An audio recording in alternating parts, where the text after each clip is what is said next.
Hello and welcome. Sorry for the delay because there was some technical issue suddenly, that the feed was not coming. So, finally, we have managed it and I am extremely sorry for the delay because I am sure you are waiting and you might be thinking, kya ho gaya, where is sir? Okay, I am here, do not worry, I was waiting. Anyway, so today I hope you are able to see now in the, the feed, I am sure. It has reached. Okay. So, today I will be discussing about the Indo-US relations. In fact, I have just started the discussion on the bilateral issues. So, and some of these are background, see bilateral. So, the idea behind the whole thing is it is not just about the bilateral issue. It is also, I would like to give some historic background also, so that you know what is happening and why a particular issue is going on, or why this particular the relationship is the way it is. So, that is how we are planning. So, naturally you need to know something from behind also, that is the idea behind it. So, that is why in today's discussion I would like to give a background story of India-US relation. That is very, very important, because US is the most powerful country in the world and the US is the boss, absolutely no doubt. It is the most powerful and it is the, I will say, I will use the term, it is the sole superpower. You may disagree, but the fact is, even now, even though China is challenging and everything, but China is nowhere near US even now. Of course, it may be a challenge and they may keep on challenging maybe the next 2 decades, 3 decades, but US is still, see, please remember, as far as the defense is concerned, the next 5 countries put together, whatever with expenditure we are doing on defense, US is doing single handedly. Okay. So, US defense expenditure is more than the combined defense expenditure of the next 5 countries, including China, Russia, even India, all put together. So, that means you can see in science and technology, no doubt US is number 1. In economy, even now, despite all problems in economy, US is still the number 1. Of course, you can challenge, I mean China may be challenging a combined GDP and all, you may talk in future, but again when it comes to per capita income or the overall economy, the strength of the economy, the US is still the number 1. In sports, even now US is the number 1. So, you can see that in athletics, in Olympics, you name anywhere, in science and technology, in space mission, in defense, in any new technology being developed, even now the US is the number 1. So, and our relationship, now you should look in that perspective. I hope audio is there. I mean somebody is talking about audio chal raha hai? So, somebody has said that audio is not there. I hope audio is there. So, now as far as India's relationship is concerned, now coming to India and US. So, for any country in the world, its relationship with US is very important. I mean that determines many things. Okay. So, when you look at that perspective, right from the beginning, say when Prime Minister Jawaharlal Nehru, he was not that comfortable with the US. Why? Because of the ideological difference, because US is a capitalist country. Okay, US is a capitalist country, whereas so naturally because of the capitalism and India, Nehru was a socialist. Okay. So, because of his ideological difference, because of the difference in ideology, so we were not that comfortable with the US. Okay, we were not that comfortable with the US, and then during and we were more closer to Soviet Union. So, India closer to USSR. And the Cold War started. So, when we are closer to USSR and Pakistan immediately joined the US side. So, things were in that direction, but even in the 1962 war, please do not forget, US came for our support. I mean the war against China, in the 1962 war against China, when China attacked, we sent an SOS. I mean we sent we asked for help from all countries. The US was willing to send their fleet, a fleet of navy to the Indian Ocean. When the US agreed to send their fleet to Indian Ocean, the China got scared. China thought that US may interfere because the US is a bigger enemy for China also at that time because of their because of the socialism and communism. So China feared that the US may attack or something. So China withdrew, or rather China stopped the war unilaterally. Okay, so China unilaterally withdrew from the 1962 war, or rather unilaterally declared a ceasefire and withdrew back. Okay, so in 1962 the US showed in some support to India, absolutely no doubt regarding that. Then, but things when the peak of the Cold War continued, when the Bangladesh war came, okay, for India in 1971. Before the 1971 war, India signed a friendship treaty with Soviet Union. India USSR friendship treaty. Okay, so India USSR friendship treaty was signed in 1971, early 1971 we signed it. So we moved closer to, so then we moved closer to Soviet Union further, because that is an agreement. Just imagine a friendship treaty. So naturally we moved closer to the Soviet Union, and when we moved closer to the Soviet Union, naturally India-US relations suffered, or rather because of that moving closer, so naturally the India-US relations, so that did not move forward. Okay, so India-US relations further downslide because India signed an agreement with Soviet Union. Then in 1970s, in 1974, India conducted the nuclear test. Okay, India conducted the nuclear test in 1974. So naturally, we did not join NPT, and I will just come to that. India conducted the nuclear test, and when we conducted, that was not expected of India, because they expected India to sign NPT and nuclear non-proliferation treaty and not conduct the test. So when India conducted the test, US stopped all cooperation in the nuclear field with India. US stopped all cooperation in the nuclear field. Okay, so nothing making sense. अरे सुनो तो सही, तुम देवयानी तो sense थोड़ी देर के बाद आएगा ना. I am talking about Indo US relation. Okay, I am talking about the history. तुमको सेंस नहीं आ रहा तो बंद करके घर जाओ. Okay, so don't tell right like this. Okay, so anyway, so I am talking about the relationship, how the relationship started increasing. So 1974 the nuclear test was conducted by India. Then USA stopped all cooperation in the nuclear field, and US became very angry, or quite angry with India, because we were not supposed to conduct the test. I mean, they were expecting India to join the nuclear non-proliferation treaty, or NPT. Okay, so we were supposed not to not to conduct the test, and we are supposed to sign the nuclear non-proliferation treaty. See, nuclear non-proliferation treaty means the treaty where we agree that we will not have nuclear weapons. Okay, so we did not join and we conducted the test. Then in 1978-79, the Soviet Union installed a communist government in Afghanistan. A communist government in Afghanistan.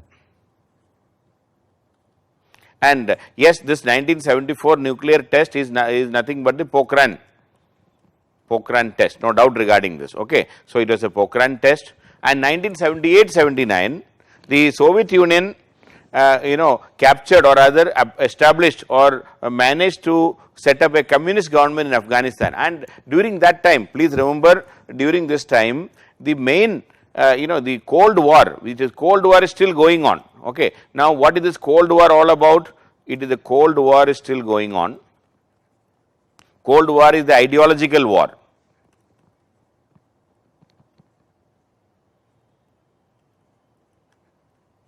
Okay. So, the Cold War is the ideological war, and that ideological war between whom? Cold War is the ideological war between the capitalists and the communists. Okay. The ideological war, see, Cold War means it is a ideological war, there is no open war, but they are fighting from behind the scene, and that is why it is an ideological war between the two big powers, and the capitalists joined together under the organization called NATO, North Atlantic Treaty Organization, and the communists joined together as Warsaw Pact. Warsaw Pact. Communists joined together under the Warsaw Pact or the USSR, the NATO under the USA, Warsaw Pact under the USSR, the Cold War is going on, and this the policy of the communists were the spread of communism. The policy of the communists, we call it as the spread of communism, and whereas the policy of the Americans or the NATO alliance was prevention of spread of the communism, prevention of spread of communism or containment of communism, containment of communism. So, we want to prevent the spread of communism, that is the policy of the US, whereas the socialists, the communists wanted to spread it across the world. They wanted to get countries getting aligned to the communist philosophy, the socialist philosophy. So, that was the idea of the Soviet Union. So, Soviet Union wanted to make more and more countries under the communist rule. Americans wanted to prevent these countries from falling into the communist rule. So, that fight was going on. When the Soviet Union managed to have a communist government in Afghanistan, America wanted to stop that from happening. So, Americans wanted to support and to come up with the rebels. Okay. So, the US wanted to stop communism or a communist government in Afghanistan. So, to stop that from happening, they started supporting the rebels in Afghanistan. They wanted to rebels wanted to they wanted to support the rebels in Afghanistan. So, we can say the communists the Soviet Union, see, both were trying their own style of imperialism, we can say, influencing the other countries. Okay. So, the communists were trying their own way of imperialism, capitalists were doing their own style of imperialism. They both were struggling or trying to have an imperialism in their own form and their own version, we can say. Okay. So, the US, so the USSR established a communist government. The US immediately supported the rebels in Afghanistan. These rebels were known as the Mujahidins. So, the rebels in Afghanistan against the communist government are the defenders of religion. The Mujahidins are nothing but the defenders of religion, because communist philosophy is against religion. So, the defenders of the religion, the Mujahidins, and they were supported by the US. And to give support to the rebels in Afghanistan, the US got got an alliance, or rather they took the support of Pakistan. So, US, Pakistan, Mujahidins on one side. So, when the communist government was established, and to support the Mujahidins, to support the rebels, the US had to take the support of Pakistan, and Pakistan became a very, very crucial ally of USA. So, Pakistan became a major ally, or Pakistan's help was required. Pakistan became an ally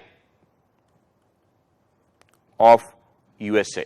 Okay. So, there is no choice, or Pakistan's help was to be taken. So, Pakistan became a major ally of USA, and since we are India, now coming to India's position, since India was closer to USSR, India recognized the communist government. India recognized the communist government in Afghanistan, or we became close to the communist government, and Pakistan became closer to the rebels, or rebels were supported and created or rather managed by Pakistan for the US. So, Pakistan on the US side and India on the USSR side in Afghanistan. So, from 1978 till 1990, India-US relations were further deteriorating because we were supporting the Afghan communist government, whereas US was trying to dislodge this communist government, and US were supporting Pakistan and the rebels, the Mujahidins. So, Indo-US relationship was further deteriorating during the 1980s. So, from 1970s onwards, things started falling.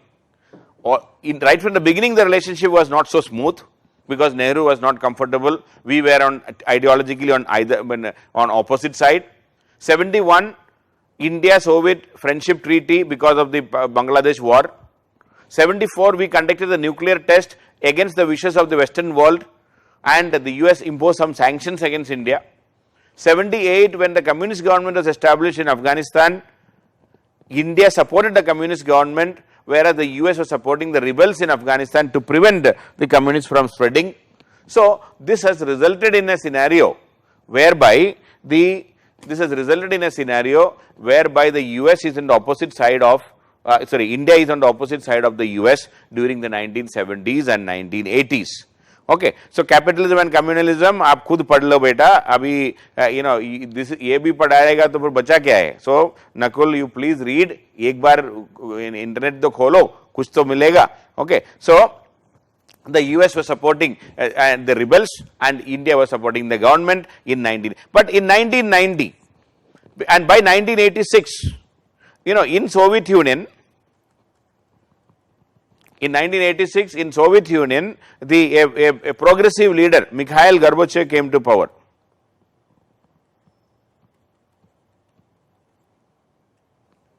Okay, in 1986, Mikhail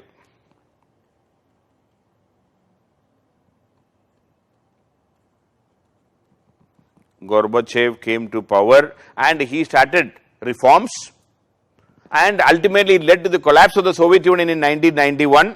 Soviet Union collapsed.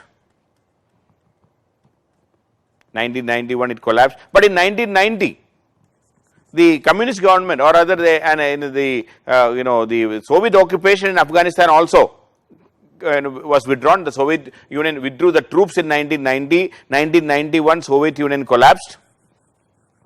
And once the Cold War ended, when the Soviet Union collapsed, naturally the Cold War ended.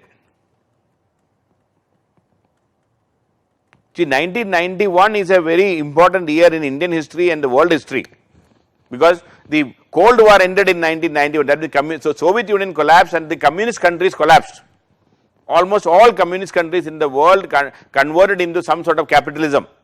The Soviet Union, where it was together, the USSR, it broke down, and 15 countries emerged from Soviet Union. 15, not 1 or 2, 15 the independent countries emerged from Soviet Union. So it was a big time. In the East European countries, most of the communist countries, all of them, the communism, they abandoned the communism and they became some sort of capitalists.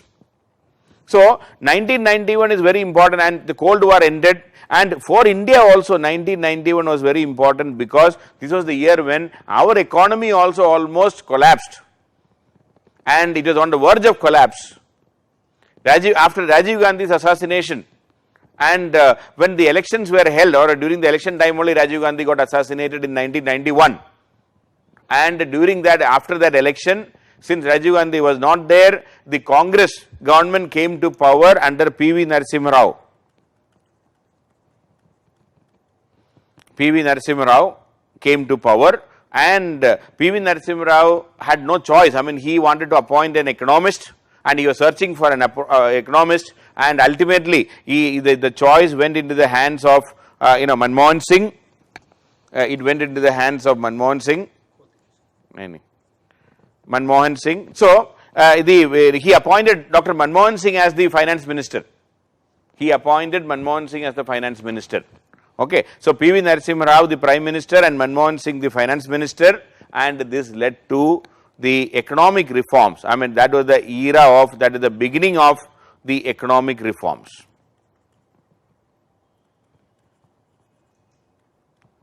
And we started inviting even foreign direct investment and economic reforms, and whatever economic reforms, whatever economic progress we achieved in the last almost 30 years, it is the seed, the beginning was this 1991 economic reform. So, two things happened in 1991, one is the end of the Cold War, ended, and the second thing is the economic reform started in 1991. And once we started the economic reforms and the Cold War already ended, the US became the sole superpower. See, 1991 Soviet Union, their fight got ended. So, the USA became the sole superpower. Okay. The US became the sole superpower. The Cold War ended and we started economic reforms, and the US started seeing a potential, and our ally, the Soviet Union, that they also collapsed. So, US started seeing a potential market in India. The US started seeing a potential market in India. So, this potential market, because of the potential for a market, potential for a co-op, and also for the US, the utility of Pakistan got ended. There is no more utility now. Why? Because the Soviet Union withdrew from Afghanistan. The fight for communist, to fight against the communists only, US joined with Pakistan. So, the utility of Pakistan deteriorated or diminished. Utility of Pakistan diminished. Okay. So, utility of Pakistan also got diminished. The economic reform started in India.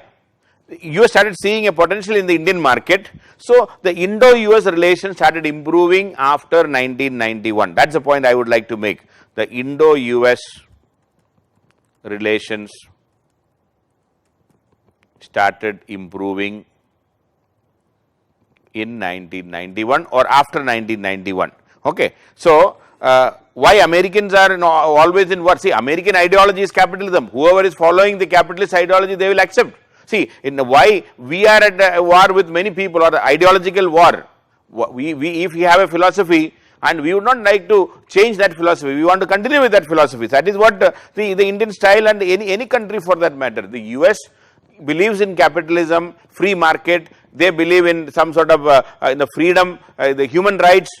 So, whoever is not agreeing that, they will be opposing that, quite natural, that is the style. So, Mujahidins are not Taliban. So, do not confuse, Mujahidins are not Taliban. Mujahidins are the original fighters against the, Mujahidins are the original fighters. So, we cannot call the Mujahidins as Taliban today, definitely not. Mujahidins are not.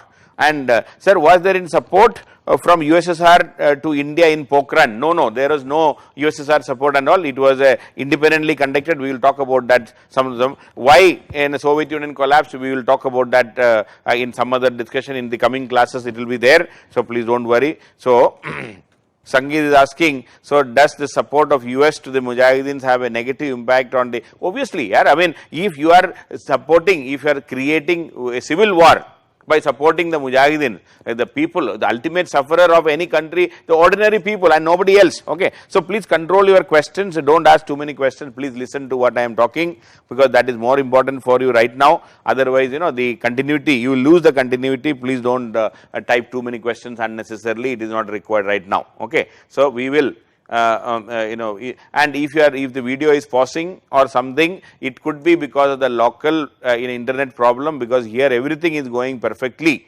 going on smooth. That is what my technical team is saying. So had there been something, I would have been telling. So is there any relationship Indian Mujahideen and this Mujahideen? No, definitely no connection, absolutely no connection. This is only a name connection. Otherwise, the Mujahideens of Afghanistan, that the original Mujahideen, the fighters, the defenders of religion, okay, they fought against the Soviet Union from 1978 to 1990. That is what we are talking. So anyway, so that is how the Indo-US relations started improving in 1991. Okay, then 90s was, you should say 1990s was very turbulent in India. Okay, 1990s were very turbulent in India. Okay. So turbulent in India, and there are many things. Number one, as I already told, the economic problem. Then the 1991 Rajiv Gandhi's assassination. That is a big blow to the country. Rajiv Gandhi got assassinated. Then 1992, the communal violence became so, we reached the peak, and this is the time when, please remember, the Babri Masjid was demolished.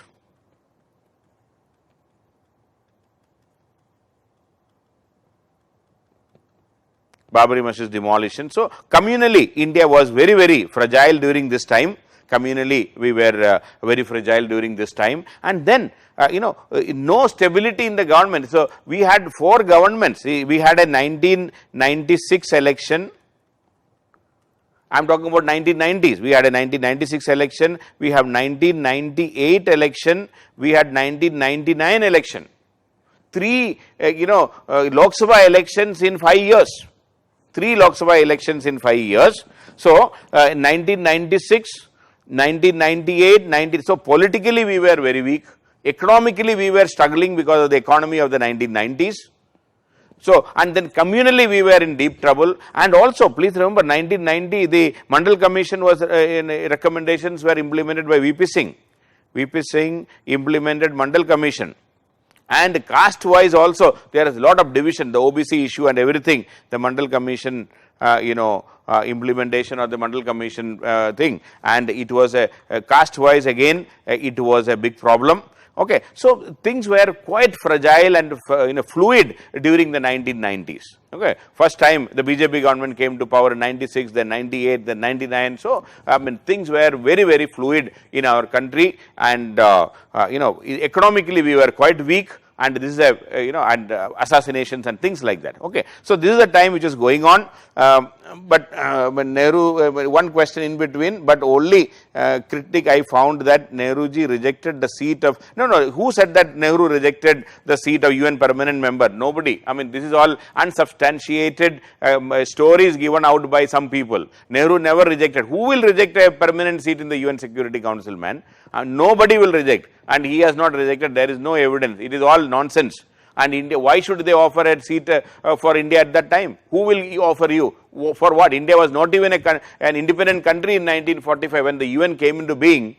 India was not even an independent country. 1945 the UN came into being. How can they offer a permanent seat to India? Nonsense.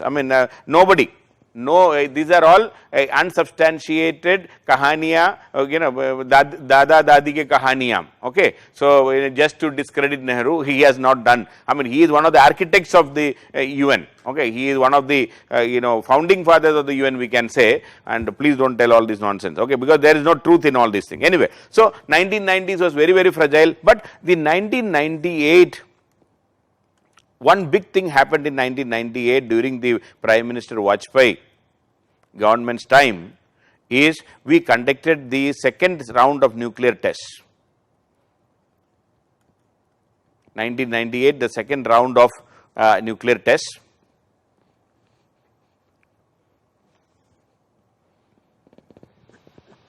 Okay, anyway, so the 1998 nuclear tests were conducted, and 5 tests, and we declared, see, 1974, the issue was that India said that it is a peaceful nuclear explosion. Indira Gandhi said PNE. So 1974, the peaceful nuclear explosion, PNE, Indira Gandhi called it as a peaceful nuclear explosion. Very smartly she said it. The nuclear explosion cannot be peaceful. Anyway, but she said it. But in 1990, and we did not declare ourselves, okay, we did not declare ourselves to be a weapon state. We did not say that we are a weapon state. We only said that it is a technology demonstrator. Okay, so it's a technology demonstrator. Please watch me, don't disturb me by saying ye chal nahi rahe, wo chal rahe, mera flow toot jayega. Okay, so anyway, so a technology demonstrated in demonstrator, we did not declare as a weapon state in 19, we said we have the technology but we will not make the weapon. But in 1998, when during the Vajpayee government's time, we declared that we are a weapon state. We said we will make weapons, we will have weapons, but we will behave as a responsible state, that's all. So we declared as a weapon state in 1998. That means we have weapons. Indira Gandhi said we don't have weapons, but we had weapons, but she did not declare it openly. The only difference is after 1974 nuclear explosion, we did not declare ourselves to a weapon state, but in 1998, Vajpayee government declared it as a weapon state. Okay, that is how it happened. So once again, see now the US, obviously the US opposed. Obviously, because US is the sole superpower, single superpower in the world at that time. They always feel that the nuclear technology and all they will control, and they did not want to allow others to have nuclear weapons and all. And their insistence right from the beginning is India also should become a non-weapon state. The US was always insisting that India should be a non-weapon state. See, in fact, when the issue of this weapon state and the non-weapon state issue came, let me talk a couple of points about that, the NPT, just to make you more clear. So, US opposed the India's nuclear test. Why? The issue is the NPT, the Nuclear Non-Proliferation Treaty. Nuclear Non-Proliferation Treaty. See, this treaty was negotiated because we have seen the bad effects of nuclear technology and the nuclear weapon in Japan. So, the world was frightened by seeing the kind of sufferings for the people when the bomb was used. So, there was a demand for elimination of nuclear weapons. So, the negotiations or the discussion, the demand was for elimination of nuclear weapons. You eliminate the nuclear weapons. That is what the discussion started. But because of the Cold War, it was also agreed that, it was also understood that these big fellows will not agree to eliminate. In meantime, 5 countries or 4 countries already conducted the nuclear test. See, USA conducted the test and they tested in Japan also. Then USSR conducted the test, UK conducted it, France conducted it. Okay, 4 of them immediately conducted the test. And so when the negotiation started in 1960s, or rather in 1950s itself, finally by 1960s it was agreed that okay, some control is required and these countries will not give up. So NPT decided to have a limited control over the nuclear weapon. So it was decided that there should be a limited control, and it was decided that the countries in the world will be divided into 2. Countries in the world to be divided into 2. One, the nuclear weapon states, NWS, nuclear weapon states, and into nuclear non-weapon states. Now, they said all those who conducted the test and having the weapon already, we will categorize them separately, and all those who have no weapon, we will categorize them separately in 1960s. So when the treaty was negotiated by 1965, it was decided that all those countries who conducted a test, 1965 we are talking, all those countries who conducted a test or having weapons before 1st January 1967, all those countries who have conducted a test and those who want to have a weapon before 1st January 1967 will be declared as a weapon state. Will be declared as a weapon state.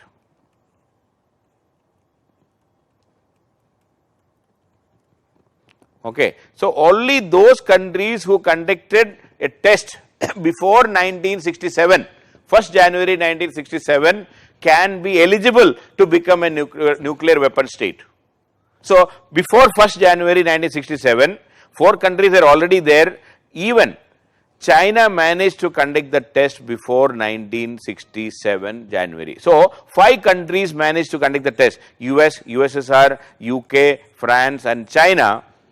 They managed to conduct the test and they declared that we want to keep weapons, we want these nuclear weapons with them. So, these 5 countries are known as the P5, permanent 5, or permanent 5 in the UN Security Council, and they are also known as the N5, nuclear 5, okay, under NPT. These 5 countries are known as, okay, these are known as P5 or N5, permanent 5 in the UN Security Council or nuclear 5 under NPT. Why are they called as N5? Because these are the 5 countries who are officially been recognized as the nuclear weapon states because they managed to conduct the test before 1st January 1967. Meanwhile, India was also trying. Hamara phuta nahi, we could not explode on time, because our nuclear scientists, see the nuclear scientists at that time, our Homi J. Bhabha, he also approached Prime Minister Nehru at that time in 1960s, early 50s and 60s. Nehru said, okay, if you can, you please conduct, we have no problem, you please conduct, but we could not manage. With that 1st January 1967 date, we could not manage, we were not ready. And meantime, another tragedy took place in 1969. Homi J. Bhabha died in a plane crash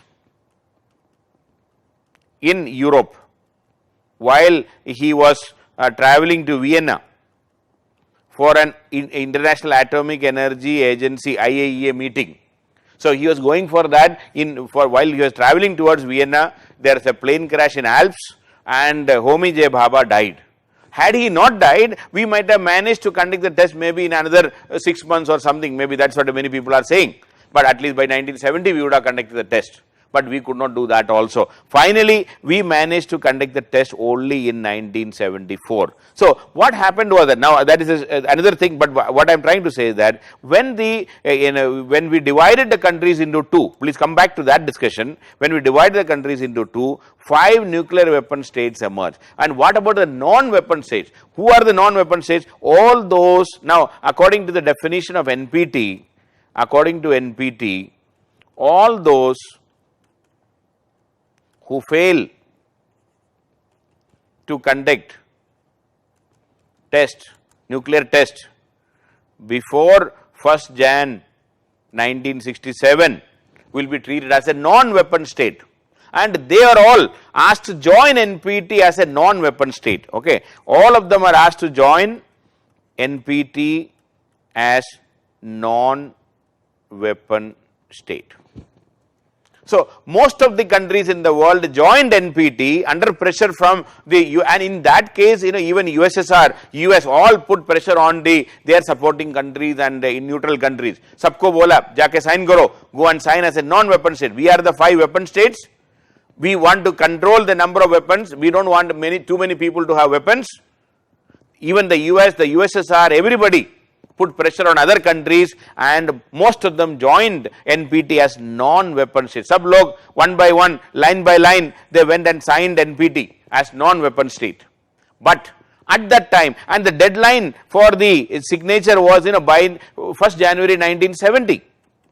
1st Jan 1970, all countries should join NPT either as a weapon state or as a non-weapon state, and NPT will come into force. NPT will come into force. And according to NPT, the weapon states can hold weapons, but they should not give this technology to anybody. So, what is the condition of the NPT? The weapon states can hold weapons. They can have nuclear weapons, but they should not give this technology to others. But no proliferation. Proliferation means spread. You should not spread it. You should not give it to other countries. Don't proliferate, but you can have weapons. So that was the policy for the weapon states. But the non-weapon states, whoever has joined as non-weapon states, and all of them, all other countries in the world were supposed to join as non-weapon states. They were told you have no right to have nuclear weapons. Now, non-weapon states have signed and joined NPT and accepted and acceded that we have no right to have nuclear weapons, no right to have nuclear weapons. The non-weapon states accepted and said that yes, we will not have any right to have nuclear weapon, and we will not try to have any weapon also, we will not try also. But they can have non-weapon states. One concession given is non-weapon states can have nuclear facilities or nuclear reactors for peaceful purpose. The third thing, please remember, the non-weapon state only concession is they can have nuclear technology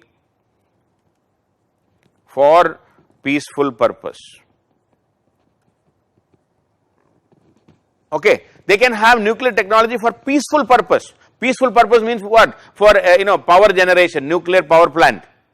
Then nuclear medicine. There are so many. Radiation is there. Nuclear radiation is used for cancer treatment. There are so many treatments where nuclear medicine is used. It can be for food processing. So there are many applications in industry. There is a lot of applications for nuclear technology. So nuclear technology for peaceful purpose. They agreed that we will use nuclear technology for peaceful. So they can have reactors, but only for peaceful purpose. So the non-weapon states can have reactors, nuclear reactors for non-weapon, not for weapon making. And who will monitor it? So this NPT has created and a binding provision that it was decided that International Atomic Energy Agency, IAEA, will monitor the non-weapon states, will monitor the non-weapon states. They will check whether they are doing any secret program or not.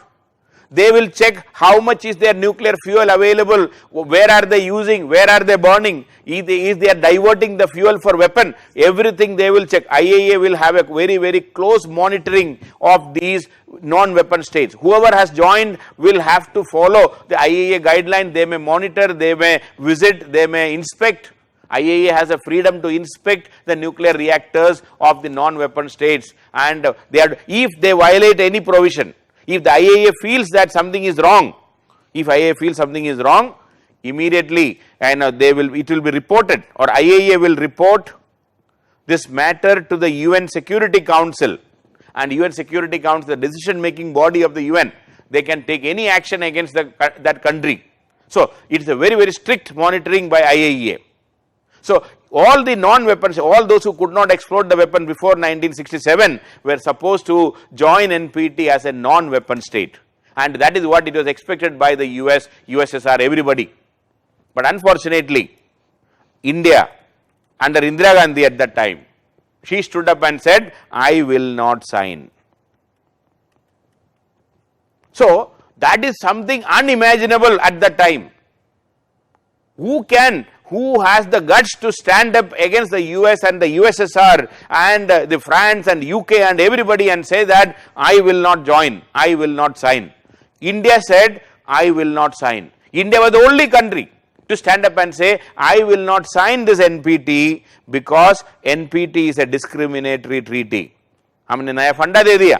NPT is a discriminatory treaty. We said, you are dividing the world into nuclear haves and have-nots. There is a different rule for those 5 countries and a different rule for others. So India said, we will not agree to this kind of a discrimination. So India said, I will not join NPT. So since I am not joining NPT, IAEA cannot inspect. I will do whatever I want. Since I did not join, I am not violating any international law. So when India said, I will not join, Pakistan also said, if India is not signing, we will also not sign. But Pakistan has no other philosophy here. Their only problem is India is not signing. Pakistan said, हमें सुना है कि वो नहीं sign कर रहा. India is not signing, so we will also not sign. So that is how Pakistan said, I will not sign. When India and Pakistan refused to sign, Israel also said, we will not sign. Why? Israel is a creation of the US. But Israel said only one thing, I will sign NPT after I sign a peace agreement with all other surrounding Arab countries.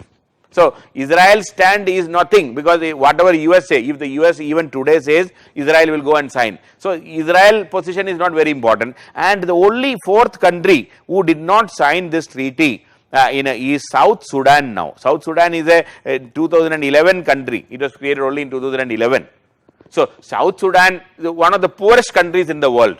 If South Sudan did not sign, it is not because they did not want to sign or anything. They have no money to go to Vienna and sign, maybe because of that. Otherwise, South Sudan is immaterial for us.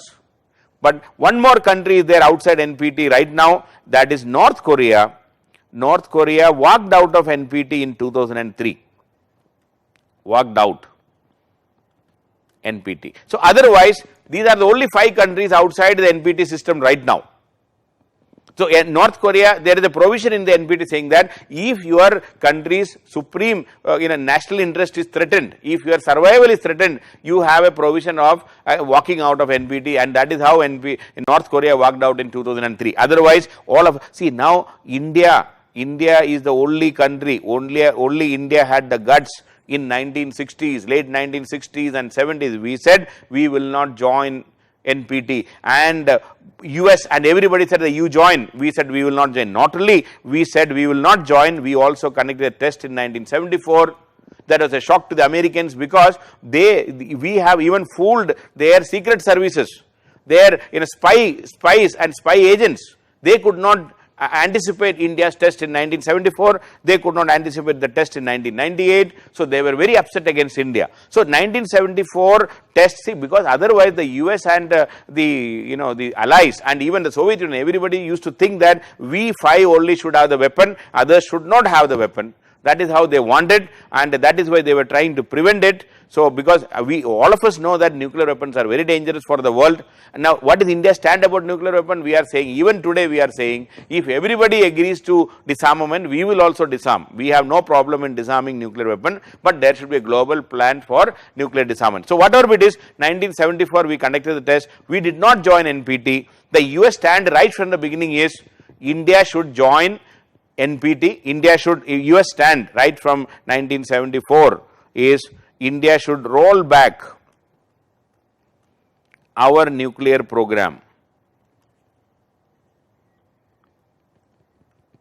India should roll back our nuclear program and sign NPT as a non-weapon state. And the US was very angry about India. That is also because one more point you should know. Why US is angry? Because during 50s and 60s, Nehru used to play a wonderful game. Nehru used to have contacts with everybody. So he used to approach the Western world. Even though Nehru was a pro-socialist leader, he had good connections even in the Western world, even in US, even in UK. So in the Western world, he used to request them. He used to go and say, India is a poor country. We have so many scientists, we want to progress, we want science and technology, please help our scientists in training. So we used to approach the Western world for training our scientists in Western laboratories, including the nuclear laboratories. So the US, the Soviet, the UK, the France, everywhere, we used to send our scientists. But early 1960, Nehru approached UK and said that we have many trained scientists in India, but we have no nuclear reactor, or there is no research reactor in India. We have no research reactor for research. No reactor, no nuclear reactor, but we have only trained scientists, but no use. When he said like that, and when he persuaded UK agreed. UK said that if you don't have a proper reactor for doing research and all, we will give you one. And we got the first research reactor from UK, gifted to India, and we named it as Apsara. Hamara Apsara aa gayi. Apsara is the first nuclear reactor, research reactor which we came, and we got established in Trombay. And later on, this Trombay facility, the nuclear research facility, has been declared as BARC, Bhabha Atomic Research Center. So, the first reactor came to India from UK as a gift, but only condition they all said at that time, please don't use for any weapon program and all, please use it for peaceful program. India said, हम तो हमेशा peace है, हम peace हो जाएगा, लेकिन हम we will conduct only for peace. So Nehru got it. Then he approached Canada, 1962. Canada was another country who had nuclear technology, but they did not want to make weapons and all. They gave up weapons voluntarily. So we approached Canada. In 1962, Canada agreed to supply one reactor to India, a research reactor called CIRUS, Canada India Reactor, CI, Canada India Reactor, which is named as CIRUS. Again, it has been established in BARC. So we started our research on nuclear technology and nuclear weapons using these reactors which were gifted by the Western world to India. Don't forget.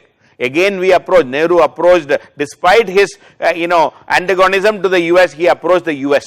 Even US agreed in 1960s to establish a power reactor.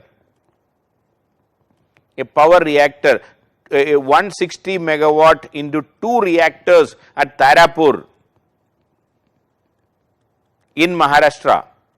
It was a General Electric company, GE, General Electric Company of USA, established it because the US thought that by giving this reactor and all, India will not go ahead with the nuclear weapon program or anything. But we went ahead. So we got our power reactor from the first nuclear reactor, the power reactor at Tarapur from GE of USA, the power reactor, 2 of them. Nehru again negotiated with, at that time, by 1960s, he negotiated with Canada for 2 reactors, again power reactors at Rawatbhatta in Kota. Rawatbhatta in Rajasthan. It is a Canada reactor, Canadian reactor from Canada. So we got all technology, all reactors from the Western world. But in everywhere we promised, we will not use it for any weapon program or anything. That's what we always promised. But finally, when we walked out of the NPT, we conducted the test using those reactors. That is why the West was very furious. The Western world were very furious. They were very angry because we used their facilities. We promised them, but we did not keep the promise and we conducted nuclear tests. So that is why the Western world was very furious. First, we did not join NPT. Then we used their facility, and then we could easily manipulate. Even the Western spy agents could not detect that India is planning for a test. We conducted the test in 1974. So when in 1998, when we conducted the test again, without giving US any hint about our plan for a test, the US under Bill Clinton was very furious. Oh, like, how dare, and they were very angry about India. When India conducted the test in 1998, this gave Pakistan also gave a chance to conduct a test in 1998. First time Pakistan conducted the test only because India conducted the test in 1998. That is why many experts say that we should not have conducted the test in 1998 because we already had the weapon in 1974 itself. We gave a chance for Pakistan to conduct the test, to give confidence to them, and that confidence ultimately led to the Kargil war in 1999. So these are the side stories I am talking, but during the Clinton's time we conducted the test.